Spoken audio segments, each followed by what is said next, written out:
Nós vamos ler no Evangelho de Lucas, capítulo de número 24. Aleluia! Ele ressuscitou. Amém?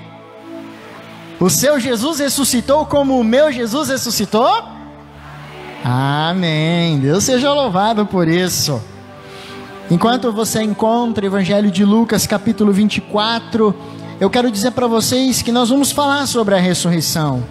Mas antes da ressurreição, também houve a pior tragédia que a humanidade poderia viver, que é ver os pecados delas encravado na cruz e sobre os ombros de uma única pessoa, que é Deus na terra, Jesus Cristo. Meus queridos, a ressurreição ela aconteceu porque alguém se entregou no nosso lugar. E se esse alguém se entregou no nosso lugar, é porque nós não tínhamos condições de oferecer por nós mesmos sacrifício que fosse agradável a Deus em favor dos nossos próprios pecados. A Escritura diz que todos pecaram e destituídos estão da glória de Deus. A Escritura diz que todos pecaram e carecem, e carecidos estão, necessitados estão da glória de Deus, da manifestação de Deus. E desde quando a Escritura existe como Escritura, como palavra viva do Deus vivo, ela vem manifestando a necessidade de um Salvador. E esse Salvador tem um nome, o seu nome é Jesus Cristo, o único que pode salvar o homem dos seus delitos e dos seus pecados. A mesma Escritura diz que só há um Salvador e só há um mediador entre Deus e os homens, só há um, Jesus Cristo, homem. E esse Jesus, a Escritura diz que na plenitude do tempo se manifestou e entregou-se a si mesmo no lugar dos homens. E segundo o que o autor aos Hebreus escreve, ele consumou em si mesmo todas as exigências que o Pai exigia para a remissão de pecados. E na altura do capítulo 9, então o autor aos Hebreus diz que quase todas as coisas são purificadas por meio do sangue. E sem derramamento de sangue não há remissão de pecados. Só há remissão, só há perdão de pecados para aqueles que creem que o sangue de Jesus foi derramado a seu favor.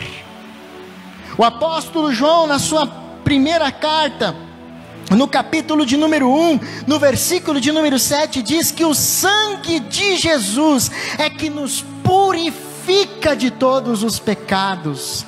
O próprio Jesus, quando estabeleceu a ceia, ele declarou no Evangelho de Mateus, capítulo 26, versículo 28, isto é o meu sangue, sangue derramado em favor de muitos, para a remissão de pecados. Então, antes da ressurreição, houve uma entrega.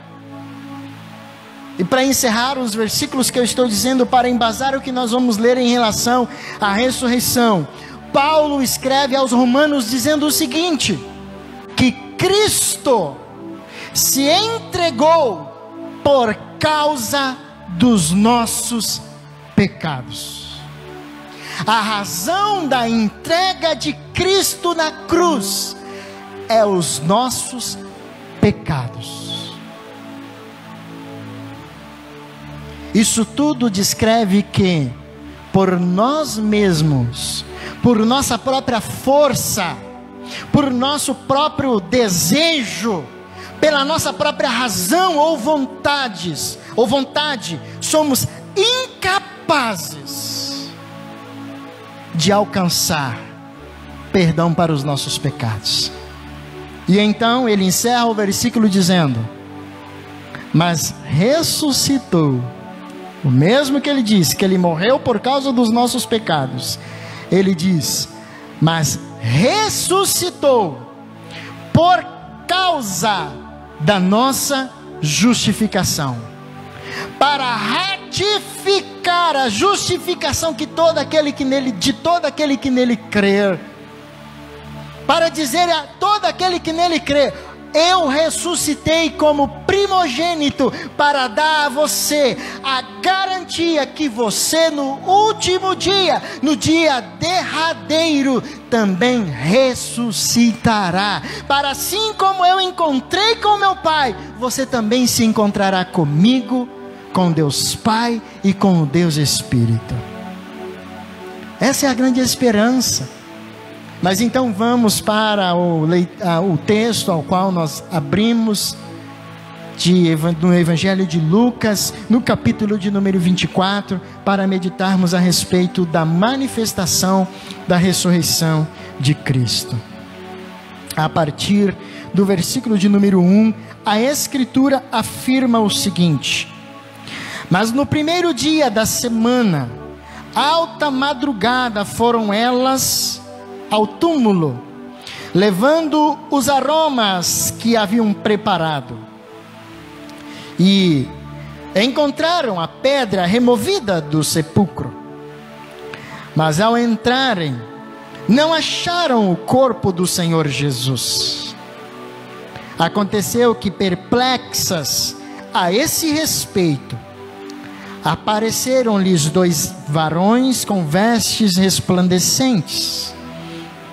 Estando elas possuídas de temor, baixando os olhos para o chão, eles lhes falaram: por que buscais entre os mortos ao que vive?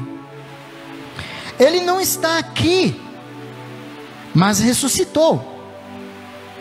Lembrai-vos de como vos preveniu, estando ainda na Galileia, quando disse: importa que o Filho do Homem seja entregue nas mãos de pecadores, e seja crucificado, e ressuscite no terceiro dia. Então se lembraram das suas palavras, e voltando do túmulo, anunciaram todas estas coisas aos 11 e a todos os mais que com eles estavam. Eram Maria Madalena, Joana e Maria, mãe de Tiago. Também as demais que estavam com elas confirmaram estas coisas aos apóstolos. Tais palavras lhe pareciam como delírio, e não acreditaram nelas. Pedro, levantando-se, correu ao sepulcro, e abaixando-se, nada mais viu, senão os lençóis de linho, e retirou-se para casa, maravilhado do que havia acontecido. Até aqui. Aleluia! Jesus ressuscitou. Amém? Você pode dizer comigo: aleluia! Jesus ressuscitou. Aleluia. Meus queridos, esse texto que nós lemos aqui, essa parte do texto, ele tem início no versículo de número 50, quando José de Arimateia, ele pede o corpo do Senhor Jesus Cristo, no capítulo de número 23, com certeza. No capítulo de número 23, no versículo 50, José, conhecido José de Arimateia, ele pede o corpo do Senhor Jesus Cristo para sepultá-lo. E ao ele descer o corpo de Jesus da cruz, ele não tem muito tempo, porque está chegando a hora do sábado. E então ele apenas enrola o corpo de Jesus em um lençol de linho fino, e o sepulta. E então a Escritura descreve no versículo 55, que as mulheres então veem onde ele sepulta Jesus. Mas ele sepulta Jesus sem nenhum tipo de honraria. Ele não tinha nem tempo para isso. Ele não tem um momento ali para honrar Jesus, para embalsamar o corpo de Cristo, para passar ali alguns aromas, como era costume deles.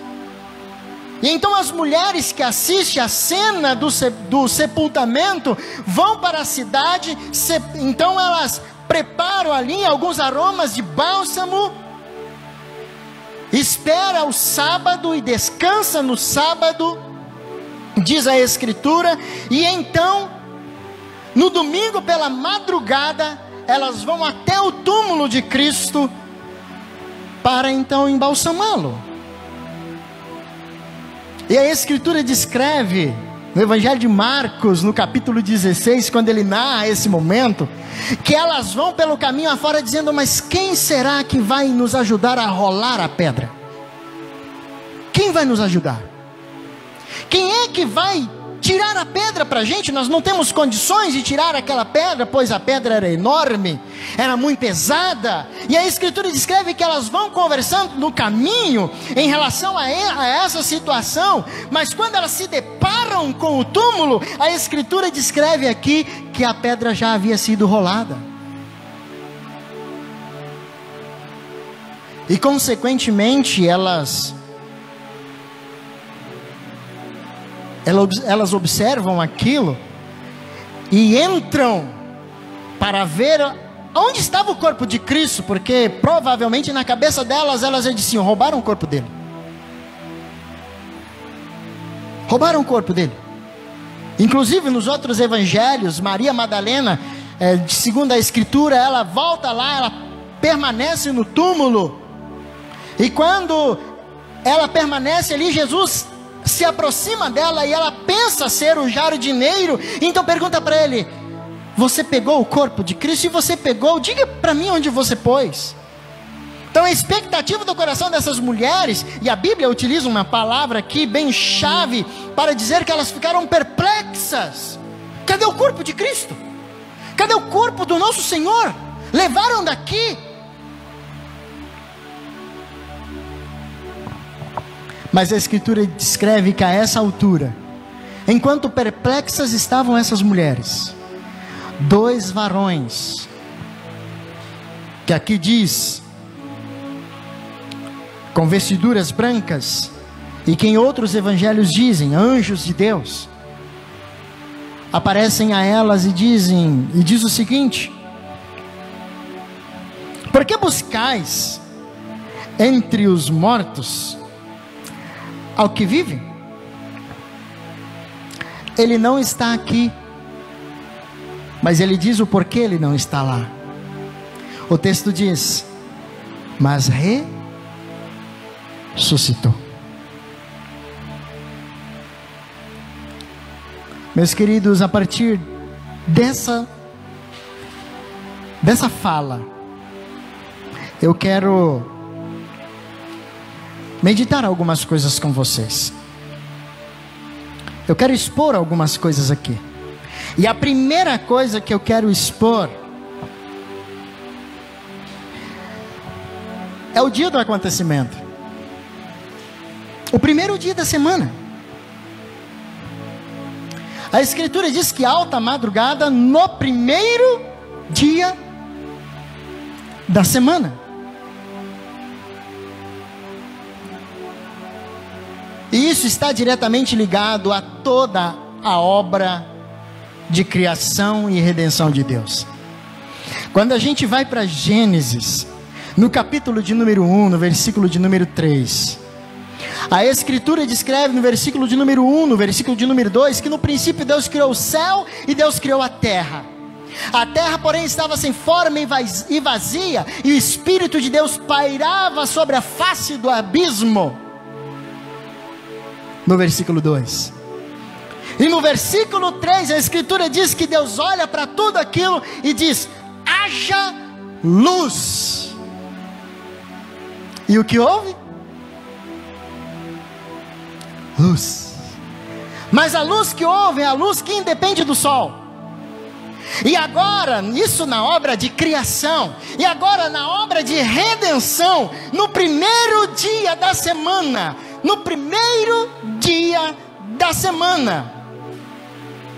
pela ressurreição, Deus chama de entre os mortos, Deus chama do meio das trevas, a luz do mundo, o sol da justiça, a estrela da manhã, o alfa, o ômega, o princípio, o fim, a Jesus Cristo de Nazaré.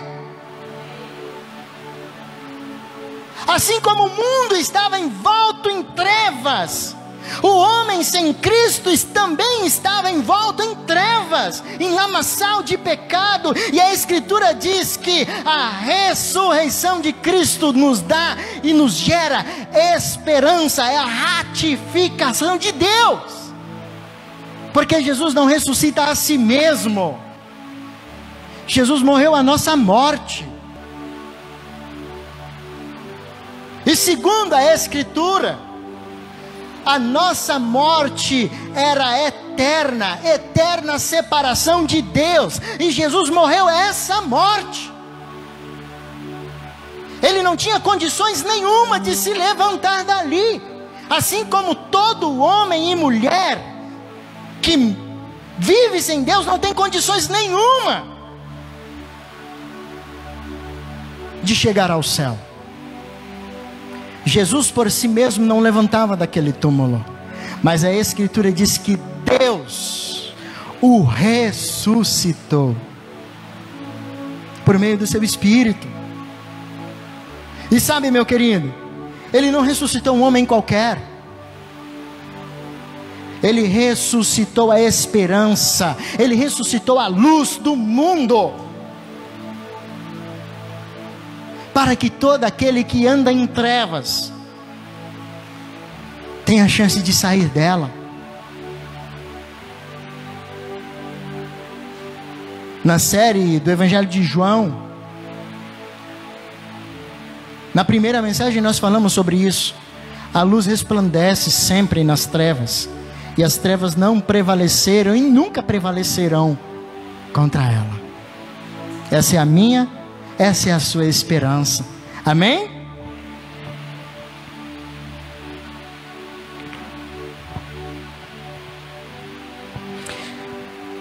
Essa realidade nos convida a refletir na seguinte questão: onde buscamos o nosso Salvador? Onde está o nosso Salvador? Entre os vivos ou entre os mortos? O anjo questiona as mulheres: por que vocês buscais entre os mortos ao que vive? Por que vocês buscais, aqui ó, a sua Bíblia, versículo de número 5, a segunda parte: por que buscais entre os vivos, aliás, entre os mortos ao que vive? Por que buscais entre os mortos ao que vive? E então nos surge a pergunta: onde está o nosso Salvador? Entre os vivos ou entre os mortos? Onde está o Jesus ao qual cremos nele? Entre os vivos ou entre os mortos? Se nós o buscamos entre os vivos, ou buscamos em verdade, o buscamos em esperança, certo de seu controle e domínio sobre todas as coisas, convicto de que ele reina por todo sempre em seu governo que é eterno. Se nós o buscamos entre os vivos, nós o buscamos assim, em verdade. Nós o buscamos assim, esperançosos. Nós o buscamos certos de que ele tem o controle de todas as coisas e governa sobre todas as coisas, porque o nosso Deus e Pai, segundo a Escritura, nos garante que Deus o entregou todas as coisas, dando a Cristo o nome que está acima de todo nome. Ele vive e ele reina. Amém? Você pode dizer comigo: o meu Jesus vive e reina.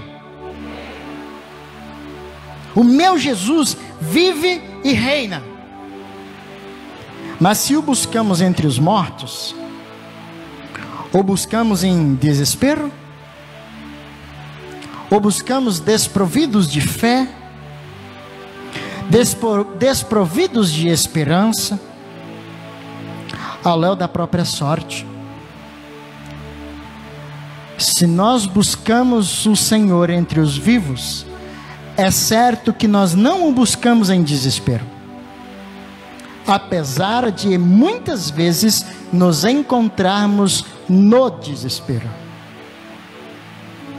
Mas nós não buscamos em desespero, no sentido de que apesar de estar desesperado, eu estou certo de que Ele me socorrerá, porque Ele está entre os vivos e não entre os mortos. Eu busco provido de fé, eu o busco provido de esperança.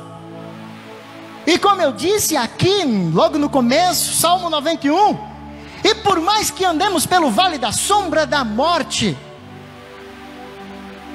nós sabemos que Ele está lá. Nós sabemos que Ele está lá. E que nós de modo nenhum estamos sozinhos. Amém?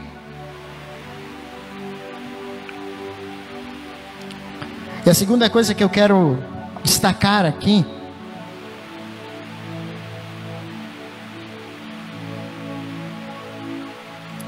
diz respeito ao livramento que essas mulheres tiveram em relação à tristeza e à perplexidade das circunstâncias que a cercavam. O texto ele nos anuncia dizendo o seguinte: que essas mulheres, versículo 4, versículo 3, que essas mulheres entraram no túmulo, porque elas encontraram a pedra removida. E ao elas entrarem no túmulo, elas não encontraram o corpo do Senhor. E no versículo 4 diz que elas ficaram perplexas por essa razão. E para trazer alívio e livramento a qualquer tipo de pensamento, ou não dar nenhum modo, nenhuma razão, nenhuma faísca de oportunidade para Satanás encher a mente e o coração daquelas mulheres de mentiras, de suposições, ou de coisas parecidas, a Escritura descreve que anjos apareceram a elas e as convidam a lembrar do que o Senhor Jesus Cristo disse. Isso aqui, meus queridos, é muito importante para mim e para você, porque os momentos em que nós vivemos de angústia e tristeza, quer seja agora em momentos de Covid ou não, de pandemia, ou em qualquer outra situação, na perca de um ente querido, quer seja por Covid, que milhares e milhares, centenas de milhares de pessoas estão sofrendo pelo país afora, milhões pelo mundo afora, desconsolados, filhos perdendo pais, pais perdendo filhos, cônjuge perdendo cônjuge, e assim por diante, chorando inconsolavelmente. A Escritura, ela nos convida junto com essas mulheres a utilizar-se daquilo que Deus já falou. Essa é a melhor, e se eu posso dizer, a única maneira que funciona. É muito comum encontrar as pessoas procurando que Deus fale agora. Mas sabe, meus queridos, ao longo das Escrituras, desde Gênesis, Deus vem anunciando a obra de redenção na pessoa de Jesus Cristo. E quando isso aconteceu, a Escritura descreve que Jesus já havia dito a essas mulheres e aos seus próprios discípulos a respeito disso. E nos momentos difíceis, tal qual eles perderam o seu Senhor, tal qual eles perderam o seu discipulador, tal qual eles perderam a âncora deles, os anjos pedem para que essas mulheres, juntamente depois com os apóstolos, creem no que ele já havia dito. E aqui eu quero dizer uma coisa, meus queridos irmãos, e é você que nos acompanha: Deus nunca fará algo sem antes nos precaver, mesmo que Ele não diga o que vai acontecer, mas Ele nos previne. Ele sempre diz, Ele sempre procura e há de procurar nos prevenir. E só para explicar isso segundo as Escrituras, e aí a gente continua, a palavra do Senhor descreve em Efésios, quando a Escritura ela vai falar sobre a armadura de Deus, o apóstolo Paulo escreve o seguinte: revesti-vos de toda a armadura de Deus, revesti-vos, para que possais suportar no dia mau. Ele está dizendo para que nos dias bons, nos dias em que estamos bem, que nós venhamos procurar ao máximo, em paz, nos revestir da armadura para a guerra. E se nós somos pegos de surpresas, é porque nós não enxergamos isso nas Escrituras, ou nós somos, tem uma palavra que diz a respeito disso aqui, imprudentes.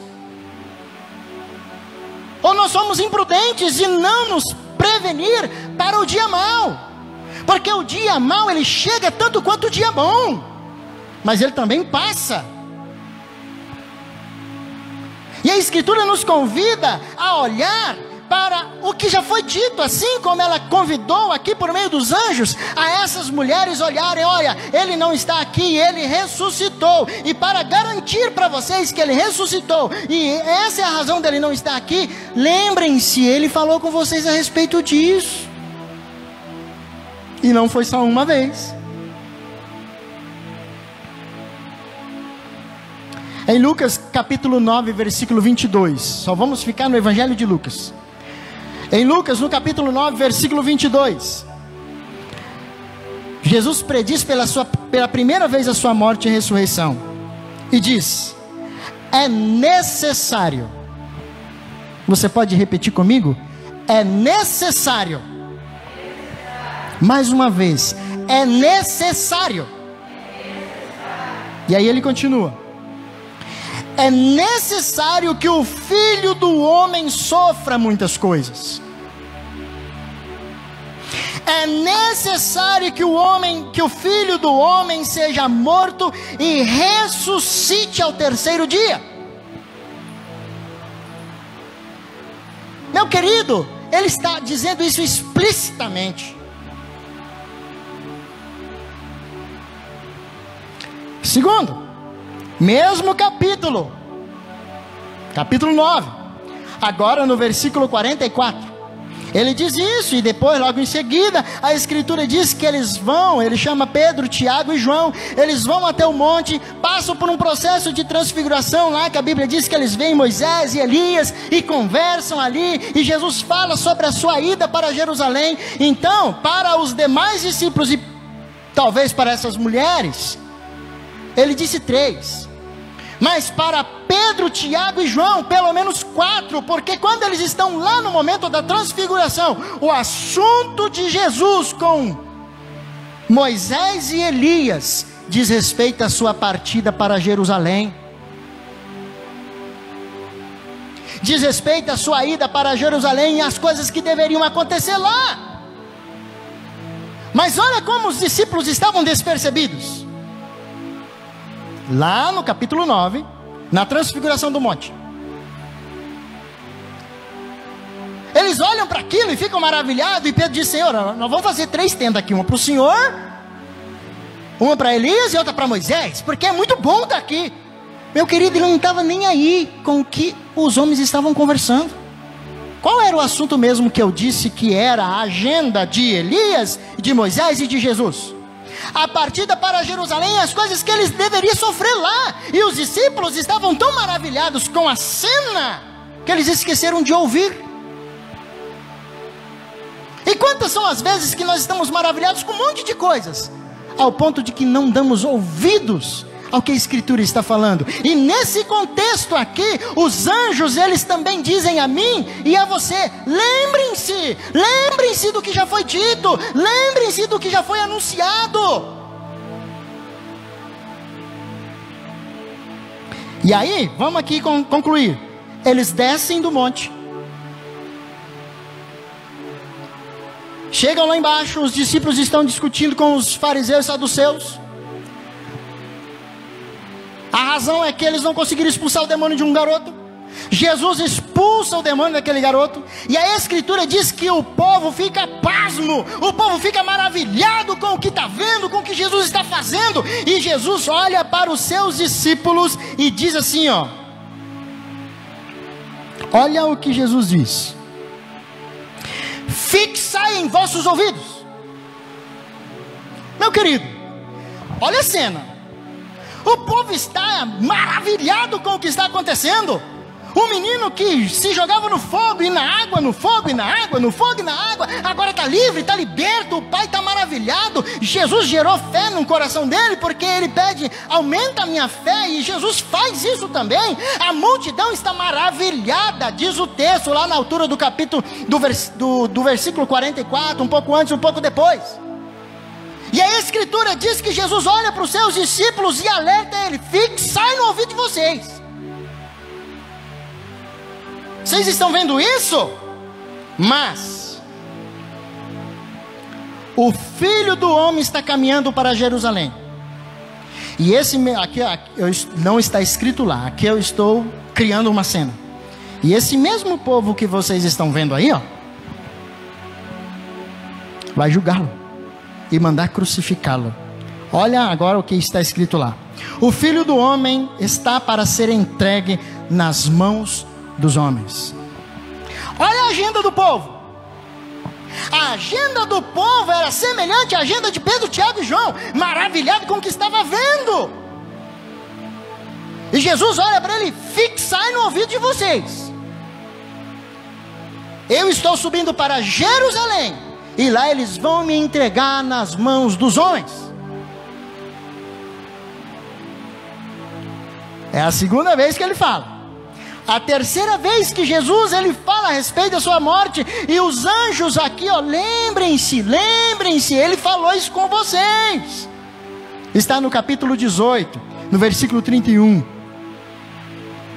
Eis que subamos para Jerusalém, e depois de açoitarem o Filho do Homem, tirar-lhe-ão a vida, mas ao terceiro dia ele ressuscitará. Em todo momento Jesus falando da sua morte e da sua ressurreição, da sua morte, da sua ressurreição. E aí quando acontece a cena, o que a Escritura diz?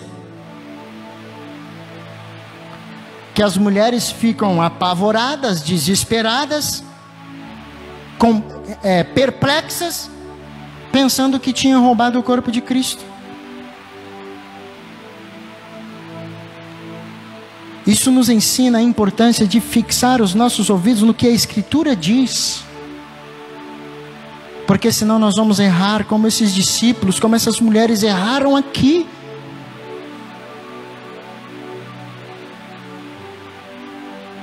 A história, o que está registrado poderia ter sido diferente.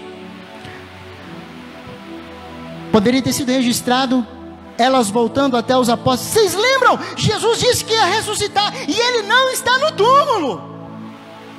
Mas não foi isso que a Escritura registra. E não é isso. Meus queridos, nos momentos difíceis da nossa vida a gente tem dificuldade de enxergar. É por isso que é importante nos preparar nos bons dias. Revestir de toda a armadura nos dias bons, nos momentos oportunos. E aí vamos adiante. O texto continua dizendo que as mulheres se lembraram de tudo isso. Ali, ó, versículo de número 8. Então se lembraram de suas palavras. E o que o texto continua dizendo? Que elas voltaram até onde estavam os apóstolos e as pessoas que estavam com ele. E aí no versículo de número 9 e 10. E elas contam o que está acontecendo. E as mulheres que estavam com Maria, com Maria Madalena, Joana e Maria mãe de Tiago, confirmam o que essas mulheres disseram. Não, é isso mesmo. Mas a Escritura descreve que eles estavam em um momento tão obscuro da vida, que tais palavras pareciam-lhe como um delírio.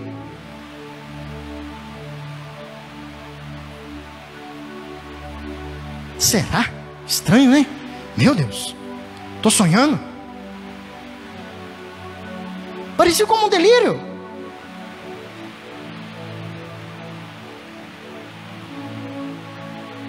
Não estava claro. E a Escritura diz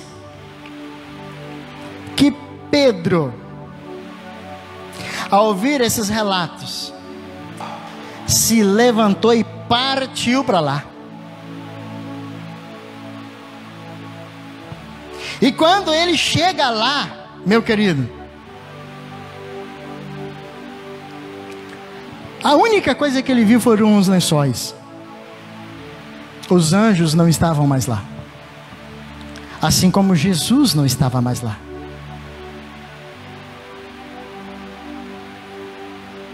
Porque ele havia ressuscitado de verdade. E sabe, quando Pedro viu os lençóis como prova de que ninguém havia roubado ele, porque se tivesse roubado ele, tinha levado os lençóis também.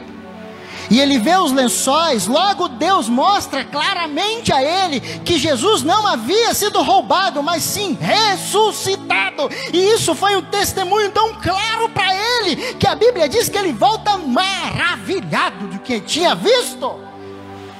Meu querido, esse testemunho, essa visão foi muito clara para ele. Verdadeiramente Jesus ressuscitou. Os anjos não estão mais aqui para falar comigo o que disseram para essas mulheres. Mas Jesus também não está. E se Jesus não está, e os lençóis estão, e essa pedra aqui não é removida por qualquer tipo de pessoa, verdadeiramente Ele ressuscitou. E ó, Jesus não precisou aparecer para ele crer. O que Jesus disse para Tomé? Creste porque viste? Mais bem-aventurado é aquele que não viu e creu. Mais bem-aventurado é aquele que não viu e creu. O túmulo estava vazio. Cristo verdadeiramente havia ressuscitado. Cristo verdadeiramente estava vivo. Cristo verdadeiramente está vivo, pois o túmulo permanece vazio. Amém, igreja? Você pode afirmar comigo: o túmulo permanece vazio. Mais uma vez, o túmulo permanece vazio. O túmulo permanece vazio, meu querido. Ele permanece vazio.